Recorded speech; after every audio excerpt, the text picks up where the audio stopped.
ചോദ്യം number 151 Shri K Premkumar, ബഹുമാനപ്പെട്ട തദ്ദേശ സ്വയംഭരണം എക്സൈസ് പാർലമെന്ററി കാര്യ വകുപ്പ് മന്ത്രി.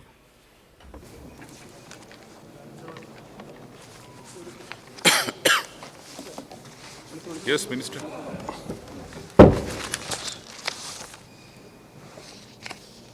സർ, എ നടത്തിയിട്ടുണ്ട്. ബി ഈ സർക്കാരിൻ്റെ കാലത്തും മുൻപുള്ള 2 സർക്കാരുകളുടെ കാലത്തും ഉണ്ടായിട്ടുള്ള ഇന്ത്യൻ നിർമ്മിത വിദേശമദ്യ വിൽപ്പനയുടെ കണക്ക് ഞാൻ വായിക്കുന്നില്ല സർ, ഇവിടെ ടേബിൾ ചെയ്തിട്ടുള്ള ഉത്തരത്തിലുണ്ട്.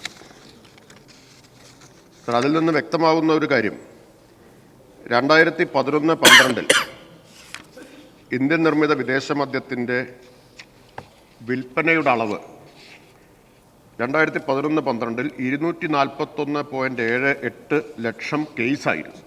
241.78 ലക്ഷം കേസ്. സർ, ഈ സർക്കാരിൻ്റെ കാലത്ത് 2024-25 അത് 228.60 ലക്ഷം കേസാണ്. അപ്പോൾ 241.78 നിന്ന് 228.60 കുറയുകയാണ് ചെയ്തത്. തൊട്ട് മുമ്പത്തെ വർഷവും 2023-24 221 ലക്ഷം കേസാണ്. 2022-23 224 ലക്ഷം കേസാണ്. ഇപ്പോൾ കഴിഞ്ഞ 3 വർഷത്തെ കണക്ക് നോക്കിക്കഴിഞ്ഞാൽ തുടർച്ചയായിട്ട് ഇത് കുറവാണ് എന്നാണ് കാണുന്നത്.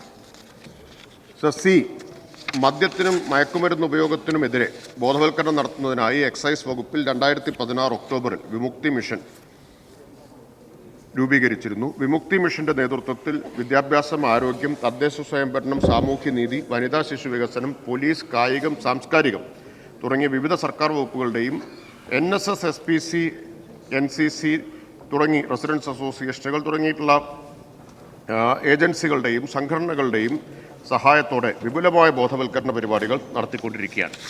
ഞാൻ വിശദമായിട്ടുള്ള മറുപടി ടേബിൾ ചെയ്യാം. യെസ്.